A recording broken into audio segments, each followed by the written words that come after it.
الطافیہ foundation کی latest updates اور lieutenant پیر colonel Altaf Mahmood Hashmi کے بیانات کے لیے آپ ہمارے چینل الطافیہ ٹی وی کو سبسکرائب کریں اور بیل آئیکن کو پریس کریں تاکہ ہماری تازہ ترین ویڈیوز آپ تک پہنچتی رہیں۔ السلام علیکم ورحمۃ اللہ وبرکاتہ۔ آج کا ہمارا موضوع ہے سیدنا علی المرتضیٰ شیر خدا رضی اللہ تعالی عنہ، آپ کی شان مبارک۔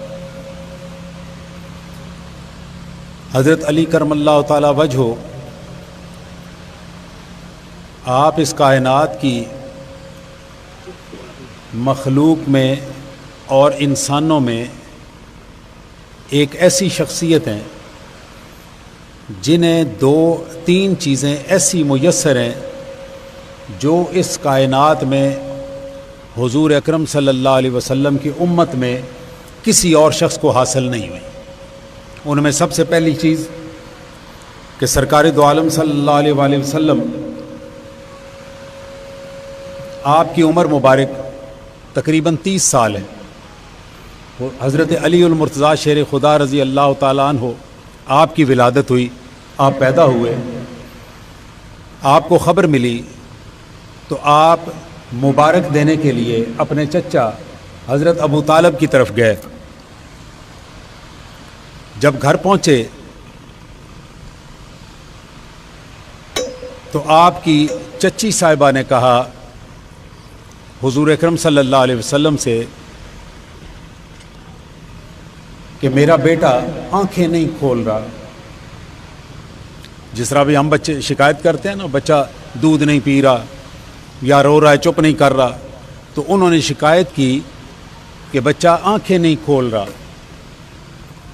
آپ نے اپنی زبان مبارک سے اپنا لعاب مبارک انگلی کو لگایا اور حضرت علی کرم اللہ تعالی وجہ کے منہ مبارک میں ڈالا۔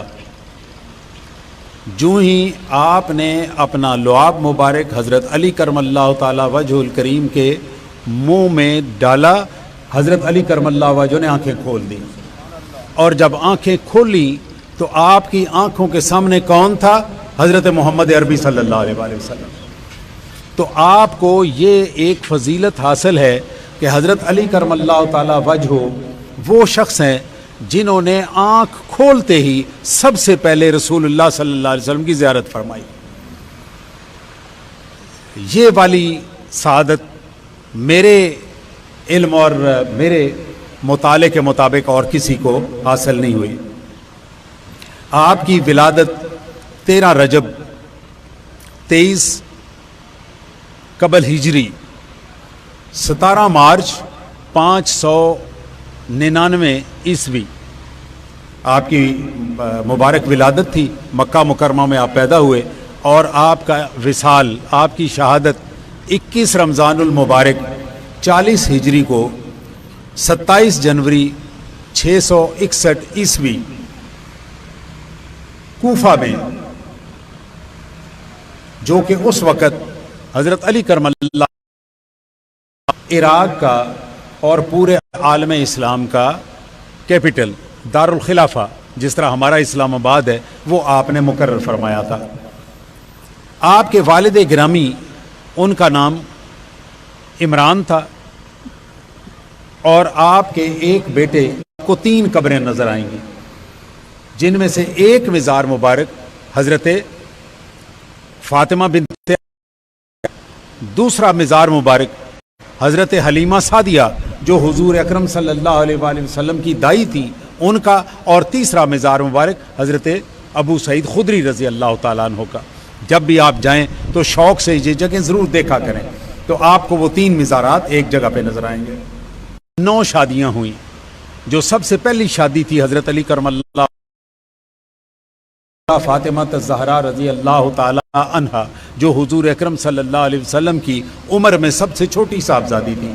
سب سے پہلے حضرت زینب تھی، پھر رقیہ، پھر ام کلثوم، اور سب سے آخر میں سیدۃ النساء سیدہ فاطمہ الزہرا رضی اللہ تعالی عنہا آپ کی تعالی عنہا سے ہوئے، اور سیدہ فاطمہ الزہرا رضی اللہ تعالی عنہا سے 3 ہی بیٹیاں بھی ہوئیں۔ ان بیٹیوں میں سیدہ زینب جو مشہور ہیں، جن کو کربلا سے شام میں یزید کے پاس پیش کیا گیا تھا، یہ وہ سیدہ زینب ہیں، اور ان کی دوسری ہمشیرہ ان کا نام ام کلثوم تھا اور تیسری کا نام رقیہ۔ عباس علمدار جنہیں آپ کہتے ہیں، عباس علمدار رضی اللہ تعالیٰ عنہ کی بہت اولاد ہے، پاکستان میں، انڈیا میں، دوسرے ملکوں میں بھی آپ کی اولادیں مشہور ہیں، اور الحمدللہ میں، میرے والدین، میرے والد، میرے دادا، وہ بھی الحمدللہ حضرت عباس علمدار کی اولاد میں سے ہیں۔ آپ کے اور بیٹے، ان میں سے ایک کا نام ابو بکر، ایک کا نام عمر، اور ایک آپ کے بیٹے بہت مشہور ہوئے ہیں، ان کا نام تھا محمد بن حنفیہ۔ بیٹے وہ آپ کے ہیں، لیکن وہ محمد بن علی مشہور نہیں ہوئے، وہ اپنی والدہ کے نام پہ محمد بن حنفیہ مشہور۔ یہ حضور اکرم صلی اللہ علیہ وسلم کا فرمان ہے، اور آپ نے فرمایا کہ جس نے علی سے محبت کی اس نے مجھ سے محبت کی۔ اس کا مطلب ہے کہ سرکار دو عالم صلی اللہ علیہ وآلہ وسلم کی محبت کا دروازہ کہاں سے کھلتا ہے؟ حضرت علی کرم اللہ تعالیٰ وجہ سے کھلتا ہے۔ تو جس کسی نے حضرت علی سے محبت کی اس نے حضور اکرم صلی اللہ علیہ وآلہ وسلم سے محبت کی۔ پھر آپ نے ایک اور حدیث مبارک سے فرمایا، بڑی خوبصورت حدیث مبارک، آپ یقین جانیے میں یہ حدیث سنتا ہوں تو میرا دل کرتا ہے کہ میں حضرت علی کرم اللہ تعالیٰ وجہ کے لیے دھمال ڈالوں، دھمال ڈالنے کو دل کرتا ہے۔ آپ فرماتے ہیں کہ علی، جو بندہ علی سے بغض کرتا ہے وہ بندہ حقیقت میں منافق ہے۔ جس بندے نے یہ دیکھنا ہو کہ اس میں کوئی نفاق تو نہیں ہے، اس میں منافقت تو نہیں ہے، تو وہ اندر اپنے جھانک کے دیکھے، چاتی مار کے دیکھے، اگر اس کے اندر حضرت علی کرم اللہ تعالیٰ وجہ کے لیے بغض ہے تو پھر اس میں منافقت ہے۔ اور آگے فرمایا کہ علی کی محبت ایمان ہے۔ اگر کسی کے دل میں حضرت علی کرم اللہ تعالیٰ وجہ کی محبت موجود ہے تو اس کا مطلب ہے اس بندے کا ایمان قائم ہے۔ پھر آپ نے ایک اور جگہ پہ فرمایا کہ علی، حضرت علی کو مخاطب کر کے فرمایا، آپ نے فرمایا علی، تمہارے پیچھے دو لوگ، دو قسم کے طبقے وہ گمراہ ہو جائیں گے، دو قسم کے لوگ تمہارے پیچھے گمراہ ہو جائیں گے۔ ایک وہ جو تمہیں، ہاں آپ نے فرمایا کہ تمہاری مشابت عیسیٰ علیہ السلام کے ساتھ ہے، جس طرح عیسیٰ علیہ السلام کے پیچھے چلنے والوں میں سے دو گروہ گمراہ ہو گئے تھے، اسی طرح تمہارے پیچھے چلنے والوں میں سے دو لوگ گمراہ ہو جائیں گے۔ وہ گمراہ کس طرح سے؟ کہ حضرت عیسیٰ کو ماننے والوں نے عیسیٰ علیہ السلام کو اتنا بڑھایا کہ انہیں خدا کا بیٹا بنا دیا، وہ گمراہ ہو گئے۔ اور دوسرے وہ تھے جو کہ حضرت عیسیٰ سے اتنی نفرت کرتے تھے کہ انہوں نے اپنی طرف سے عیسیٰ علیہ السلام کو سولی چڑھا دیا۔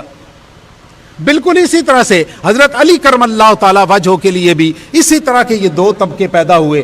ایک وہ تھے جنہوں نے حضرت علی کو وہاں تک پہنچایا کہ حضرت علی کو اللہ کہہ دیا۔ ان کا ایک فرقہ نصیری، وہ حضرت علی کو اللہ تعالیٰ کہتا ہے۔ ہندوستان میں ایک صاحب، ان کی ویڈیو بھی موجود ہے نیٹ پہ، میں نے بھی وہ ویڈیو کئی دفعہ سنی ہے۔ ان کا کہنا یہ ہے کہ اللہ کو حضرت علی نے پیدا کیا، اللہ کو معاذ اللہ کو حضرت علی نے پیدا۔ تو ایک وہ ہے جو آپ کی تعریف اور آپ کے مقام میں غلو کر کے گمراہ ہو جائیں گے، اور دوسرے بالکل اس طرح سے عیسیٰ علیہ السلام کی طرح جو حضرت علی کو مسلمان ہی نہیں سمجھیں گے۔ اب جس بندے نے، عبد الرحمن بن ملجم، جس نے حضرت علی کرم اللہ تعالیٰ وجہ کو شہید کیا، وہ حضرت علی کو مسلمان ہی نہیں سمجھتا تھا، اور وہ آپ کے قتل کے در پہ تھا۔ جس طرح عیسیٰ علیہ السلام کو یہودیوں نے اپنی طرف سے سولی چڑھا دیا نا، وہ تو اللہ تعالیٰ نے اٹھا لیا، اپنی طرف سے انہوں نے کوئی کمی نہیں چھوڑی۔ اسی طرح سے انہوں نے اب درمیان میں ایک طبقہ ہے جو حضرت علی علیہ السلام کو ادھر خدا سے بھی نہیں ملاتا، خدا تک بھی نہیں پہنچاتا، اور ادھر ان کی بغض میں بھی نہیں جاتا۔ الحمدللہ اس طبقے کا نام ہے اہل سنت والجماعت۔ اس طبقے کا کیا نام ہے؟ اہل سنت۔ آپ کو میں اس بات میں مبارک دیتا ہوں، اللہ تعالیٰ نے ہمیں معتدل بنایا۔ ہم تمام نبیوں کو مانتے ہیں، ہم سارے نبیوں کو مانتے ہیں، ہم کسی نبی میں فرق نہیں کرتے. لا نفرق بین احد، ہم ان میں سے کسی ایک میں بھی نبوت کے لحاظ سے اور رسالت کے لحاظ سے فرق نہیں کرتے. وہ سارے اللہ کے نبی تھے. بالکل اسی طرح سے ہم نے رسول اللہ صلی اللہ علیہ وسلم کے صحابیوں کو کسی جگہ پہ فرق نہیں کیا، ان کے اہل بیت میں کوئی فرق نہیں کیا. ہم ساروں کو مانتے ہیں، اولیاء اللہ میں سے ہم ساروں کو مانتے ہیں، ہم کسی کا انکار نہیں کرتے. اسی طرح سے حضرت علی کرم اللہ تعالی وجہہ کو ہم اسی طرح سے مانتے ہیں جس طرح رسول اللہ صلی اللہ علیہ وسلم نے فرمایا ہمارے دلوں میں آپ کے لیے کسی قسم کا بغض نہیں ہے. اور الحمدللہ ہم سب میں حضرت علی کرم اللہ وجہہ کی محبت موجود ہے. آگے آئیے. ہندوستان میں ایک ساتھ اہل تشیع میں سے، مطلب وہ اپنے آپ کو اہل تشیع کہتا ہے، ہمارے ملک کے جو اہل تشیع ہیں وہ اسے اپنا نمائندہ نہیں مانتے. اس کا نام ہے وسیم رضوی. اب رضوی کی حیثیت سے شاید وہ سید بھی اپنے آپ کو کہتا ہوگا. حضرت امام علی رضا کی جو اولاد ہے وہ اپنے آپ کو رضوی لکھتی ہے. جو 8ویں امام ہیں اہل تشیع میں سے، ائمہ اہل بیت میں سے جو 8ویں امام ہیں ان کا نام ہے امام علی رضا، جن کا مزار مبارک مشہد مقدس ایران میں الحمدللہ مجھے اللہ تعالیٰ نے حاضری کی توفیق عطا فرمائی. میں ان کے مزار مبارک پہ حاضر ہوا اور انہوں نے بڑا کرم فرمایا. کسی وقت انشاءاللہ اس پہ الگ سے بتاؤں گا. تو ان کی اولاد اپنے آپ کو رضوی کہلاتی ہے. تو یہ جو وسیم رضوی ہے یہ اپنے آپ کے ساتھ سید بھی لکھتا ہے، تو اس کا مطلب ہے کہ یہ اپنے آپ کو حضرت امام علی رضا کی اولاد کہتا ہے. اس نے ہندوستان کی سپریم کورٹ میں ایک کیس کیا اب سے تقریباً 2 سال پہلے کہ قرآن پاک میں جو 26 آیتیں ہیں یہ قرآن میں سے نکال دیں. اس کے اوپر اس نے بڑی تقریریں کی، ویڈیو موجود ہیں، اگر آپ میں سے کسی کو شوق ہو تو آپ سن سکتے ہیں، انٹرنیٹ پہ وہ سارا کچھ موجود ہے. تو اس نے ان 26 آیتوں کی بڑی مخالفت کی اور اس کا کہنا یہ کہ قرآن کا حصہ نہیں ہے، یہ ہمارے لوگوں نے زبردستی اس میں قرآن میں ڈال دی. اس نے پھر ہندوستان کی سپریم کورٹ میں یہ داخل کیا، مقدمہ کیا ہوا ہے، رٹ کی ہوئی ہے 2 سال پہلے کہ یہ 26 آیتیں قرآن پاک میں سے نکال دی جائیں. وہ ابھی کیس چل رہا ہے، پتہ نہیں اب وہ سپریم کورٹ بہرحال سپریم کورٹ فیصلہ کچھ بھی کرے، اللہ کے فیصلے کے خلاف تو نہیں ہو سکتا نا. اللہ نے جو قرآن پاک کی آیتیں اتاری ہوئی ہیں، اس کا کہنا یہ ہے کہ یہ آیتیں مسلمانوں کو دہشت گرد بناتی ہیں. یہ اس نے پلی لے کے تو اس پہ رٹ کی ہوئی. بہرحال ہوا یہ کہ جو بندہ ایمان میں پھسلنا شروع ہوتا ہے تو اللہ تعالیٰ کیا فرماتا ہے کہ جب وہ میری طرف سے اپنا رخ موڑتا ہے تو میں ان کے دلوں پہ مہر لگا دیتا ہوں. اللہ نے مہر لگا دی اور اس بندے نے اب سے تقریباً 6 یا 7 مہینے پہلے اسلام سے نکل کے اس نے ہندو کا کلمہ پڑھ کے اپنے آپ کو مکمل طور پہ ہندو کا لبادہ اوڑھ لیا اور ہندو ہونے کا اقرار کر لیا. اللہ تعالیٰ ہمیں اسے محفوظ رکھے. اب اس کا کہنا یہ تھا، اس بندے کا، یہ بھی حضرت علی کرم اللہ تعالیٰ وجہ کو اللہ سمجھتا تھا، گمراہ ہو گیا نا. اب وہ گمراہی اس کو کہاں تک لے گی؟ قرآن کا انکار بھی کر دیا. اللہ تو ایک ہی ہے نا اور وہ اللہ ہے. جب محمد عربی اللہ نہیں ہو سکتے تو اور کون اللہ ہو سکتا؟ میرے پیارے دوستو، ایک اور اعزاز جو حضرت علی کرم اللہ تعالی وجہ الکریم کا ہے اور حضرت علی خود اپنی زبان سے بیان فرماتے ہیں، وہ کیا؟ سورہ مجادلہ، قرآن پاک کی 58 نمبر سورت، اس کی 12 نمبر آیت. حضرت علی کرم اللہ تعالی وجہ فرماتے ہیں کہ جب یہ آیت نازل ہوئی، یا ایھا الذین آمنوا اذا ناجیتم الرسول فقدموا بین یدی نجواکم صدقہ، کہ اے ایمان لانے والے لوگو، جب تم نے حضور اکرم صلی اللہ علیہ وسلم سے علیحدگی میں کوئی بات کرنی ہو تو علیحدگی میں بات کرنے سے پہلے صدقہ دیا کرو، صدقہ دے کے پھر آپ سے علیحدگی میں بات کیا کرو. ذالک خیر لکم واطہر، اگر تم یہ بات، اس بات پہ عمل کرو کہ حضرت علی کرم اللہ وجہ فرماتے ہیں کہ اللہ تعالیٰ فرما رہا ہے کہ اگر تم اس بات پہ عمل کرو، کس بات پہ؟ کہ آپ سے علیحدگی میں بات کرنے سے پہلے صدقہ دے دو تو یہ تمہارے لیے بہتر بھی ہے اور اس کے صدقے اللہ تمہیں پاک بھی کر دے گا. فَإِن لَمْ تَجِدُوا فَإِنَّ اللَّهَ غَفُورٌ رَحِيمٌ، اگر تمہارے پاس صدقہ کرنے کو کوئی شے موجود نہیں ہے تو پھر کیا کرو؟ صدقہ کرنے کو آپ کے پاس ہے ہی کچھ نہیں، تو اللہ تعالیٰ نے فرمایا ان اللہ غفور الرحیم، اللہ تعالیٰ تمہیں بخشنے والا ہے اور تمہارے اوپر رحم کرنے والا ہے۔ حضرت علی کرم اللہ وجہ فرماتے ہیں جو یہ آیت نازل ہوئی تو میں نے اسی وقت جا کے صدقہ کیا اور حضور اکرم صلی اللہ علیہ وسلم سے آ کے علیحدگی میں کانوں میں بات کی، جس طرح ہم آپس میں کرتے ہیں نا، سرگوشیاں کرتے ہیں، کان میں بات کرتے ہیں، میں نے حضور اکرم صلی اللہ علیہ وسلم سے بات کی۔ ابھی میں اتنی بات کر ہی چکا تھا تو اگلی آیت نازل ہو گئی، یہ 12ویں آیت تھی سورہ مجادلہ کی، اور وہ 13ویں آیت نازل ہو گئی، اشفقتم ان تقدموا بین یدی نجواکم صدقات، کیا تم پہلی بات پہ ہی صدقہ کرنے سے گھبرا گئے ہو؟ اب حضرت علی تو صدقہ دے چکے ہیں نا اور بات بھی کر لی ہے، اب یہ باقی لوگوں کے لیے بات ہو رہی ہے کہ اب یہ آیت نازل ہوئی ہے اور تم اتنے میں گھبرا گئے ہو کہ ہمیں حضور اکرم صلی اللہ علیہ وسلم سے بات کرنے سے پہلے صدقہ دینا پڑے گا، تو تم گھبرا گئے ہو۔ فَإِذْ لَمْ تَفْعَلُوا وَتَابَ اللَّهُ عَلَيْكُمْ، ابھی تو تم نے صدقہ بھی نہیں کیا، ابھی تو تم نے صدقہ بھی نہیں کیا اور تم گھبرا گئے ہو۔ فَأَقِيمُوا الصَّلَاةَ، اچھا چلو کوئی بات نہیں، تم اب کیا کرو؟ نماز ادا کیا کرو، وَآتُوا الزَّكَاةَ، اور زکوٰۃ دیا کرو، وَأَطِيعُوا اللَّهَ وَرَسُولَهُ، اللہ کی فرما برداری کرو اور اللہ کے رسول کی فرما برداری کیا کرو، وَاللَّهُ خَبِيرٌ بِمَا تَعْمَلُونَ، تم جو کچھ بھی کرتے ہو اللہ اس سارے سے باخبر ہے۔ خدا نے یہ بات کی صدقے والی، دیکھا کہ کچھ لوگ گھبرا گئے تو اللہ تعالیٰ نے اپنا حکم واپس لے لیا، حکم واپس لے لیا۔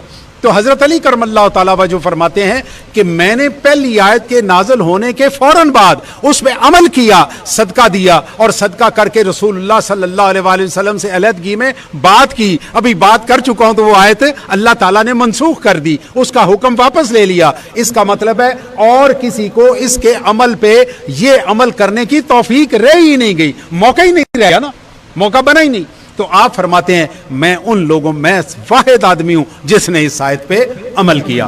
میرے پیارے دوستو، پھر ایک اور آپ کا اعجاز ہے، حضور اکرم صلی اللہ علیہ وآلہ وسلم نے فرمایا کہ جنب کی حالت میں میاں بیوی کا ملاپ ہوا، آپ حالت جنب میں ہیں، صرف 2 بندے مسجد نبوی میں داخل ہو سکتے ہیں، ایک حضور اکرم صلی اللہ علیہ وآلہ وسلم اور ایک حضرت علی المرتضیٰ شیر خدا رضی اللہ تعالیٰ۔ ان 2 کے علاوہ حالت جنب میں کسی کو مسجد نبوی میں داخل ہونے کی اجازت نہیں ہے۔ یہ بھی آپ کا ایک اعجاز ہے، آپ کا یہ بہت بڑا آپ کہہ لیں گے اللہ کی طرف سے آپ کا یہ مقام اور مرتبہ اور آپ کی شان ہے۔ یہ 3 چیزیں ایسی ہیں جو اور کسی صحابی کو مل نہیں سکی۔ میرے پیارے دوستو، حضرت علی المرتضیٰ شیر خدا رضی اللہ تعالیٰ عنہ، حضرت عثمان غنی رضی اللہ تعالیٰ عنہ کی شہادت کے بعد خلیفہ بنے۔ یہ 35 ہجری کا موقع تھا اور آپ نے خلیفہ راشد کا چارج حضرت عثمان غنی رضی اللہ تعالیٰ عنہ کے انتقال کے بعد سنبھالا، اور آپ نے 2.5 سال تک مدینہ منورہ میں حکومت کی۔ اس کے بعد آپ نے مدینہ منورہ سے جو دارالخلافہ تھا وہ منتقل کر لیا، کہاں پہ؟ کوفہ میں۔ تو آپ کوفہ تشریف لے گئے اور باقی جو آپ کی زندگی کے 2.5 سال تھے خلافت کے وہ آپ نے کوفہ میں گزارے، اور وہیں پہ ساری کی ساری جتنی خلافت تھی، جتنا عالم اسلام کی خلافت تھی، وہ ساری کی ساری آپ کے زیر نگین تھی۔ حضرت علی کرم اللہ تعالی وجہ، آپ نے غزوہ تبوک کے علاوہ جتنے بھی غزوے ہوئے تمام غزووں میں حصہ لیا، اور آپ کی دلیری اور بہادری کا یہ انداز تھا کہ آپ بدر میں 70 بندہ شہید قتل ہوا کافروں کا، 70 بندے کافروں کے قتل ہوئے، مارے گئے جنگ بدر میں۔ ان 70 بندوں میں سے تقریباً 30 بندے حضرت علی کرم اللہ تعالی وجہ کی تلوار سے دوزخ میں گئے، باقی اور لوگوں نے ان کو مارا، لیکن تقریباً 30 بندے ان میں سے حضرت علی کرم اللہ تعالی وجہ آپ کے تیر کے تلوار کی وجہ سے.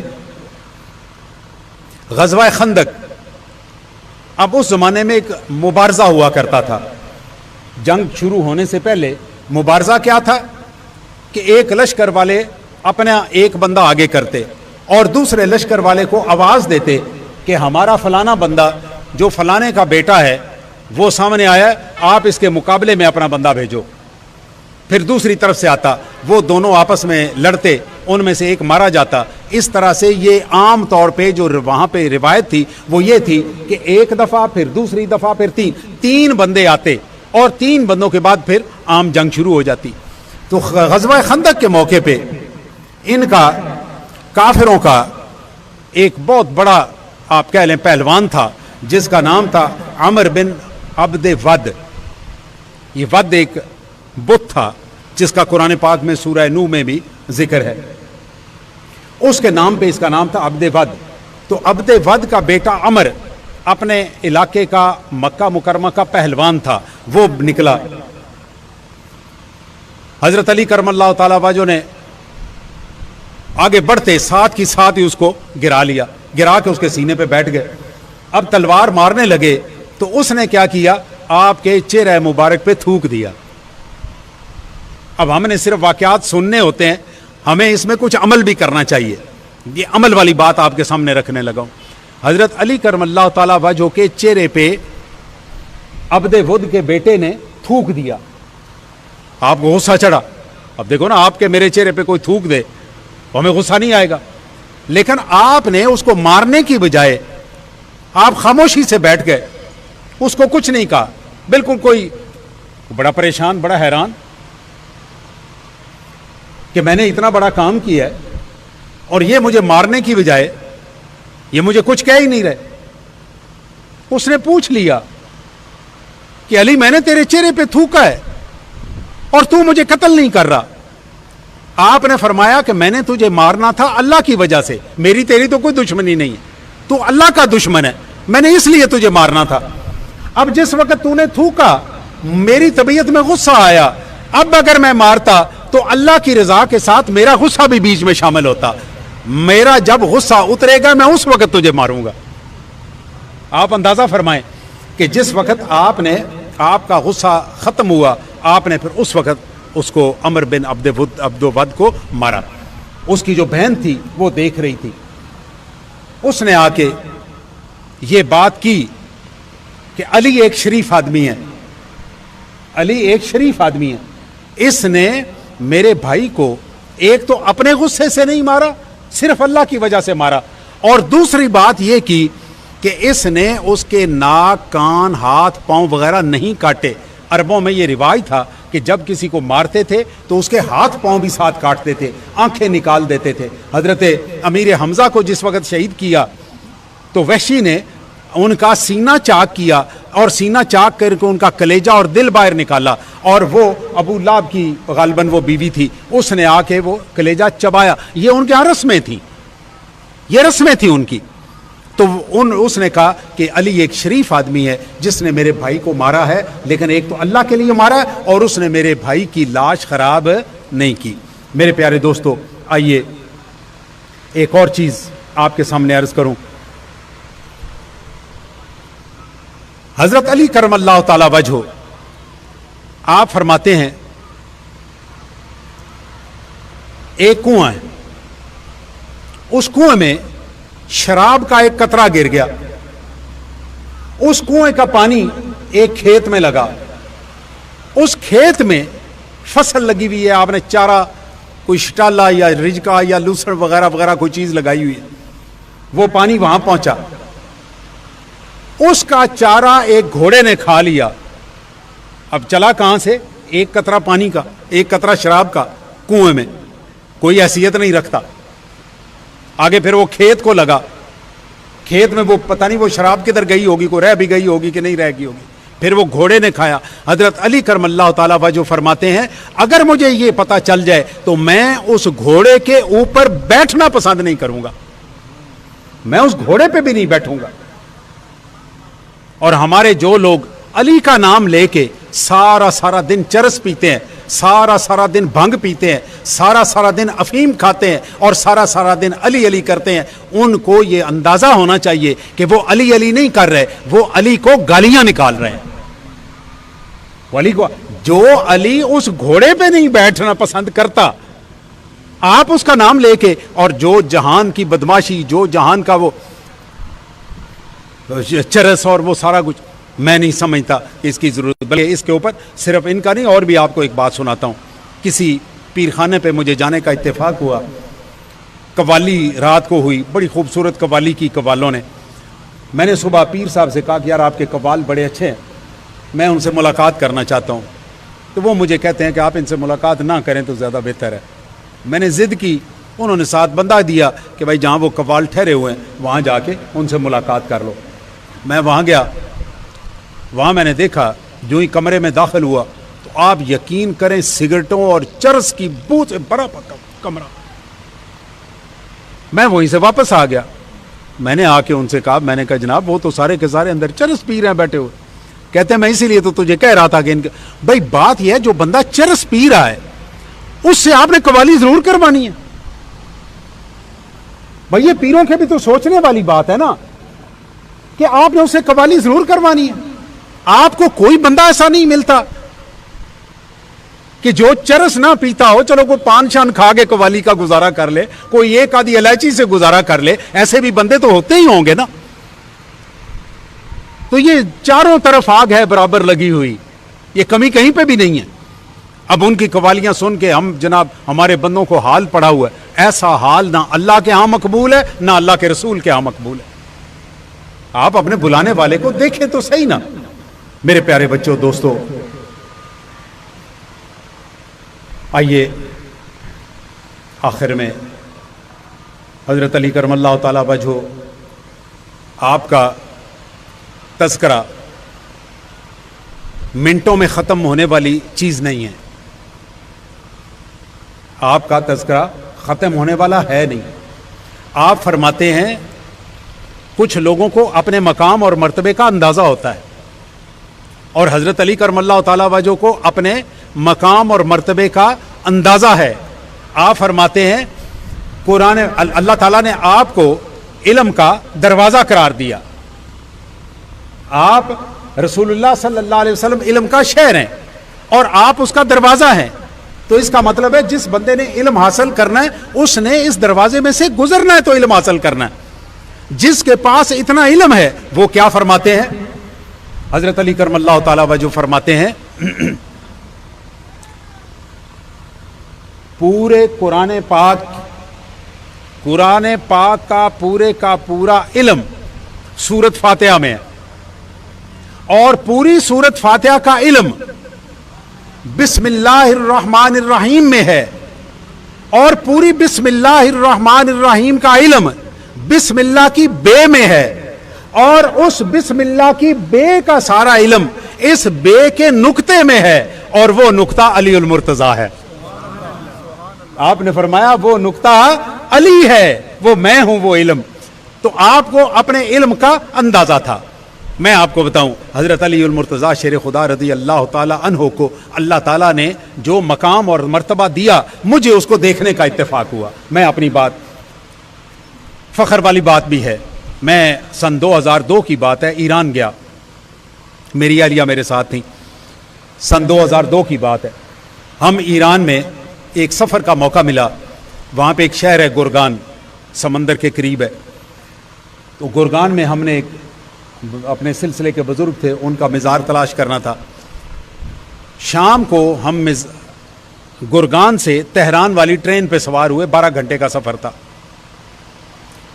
رات آنی تھی ٹرین میں، صبح تقریباً 6 بجے ہم تہران پہنچے۔ رات خواب میں مجھے حضرت علی کرم اللہ تعالی وجہہ الکریم کی زیارت ہوئی خواب میں۔ میں آپ کو دیکھتا ہوں، میری جب آنکھ کھلی مجھے خواب یاد رہ گیا۔ خواب میں آپ کا چہرہ مبارک اور جو پگڑی مبارک آپ نے اپنے سر پہ رکھی ہوئی تھی وہ پگڑی میں نے دیکھی۔ اب وہ پگڑی کا نقشہ میرے ذہن میں نقش ہو گیا، ابھی بھی میرے ذہن میں ہے۔ بڑی خوبصورت سفید رنگ کی پگڑی اور آپ کی سفید داڑھی مبارک، اور بڑی خوبصورتی سے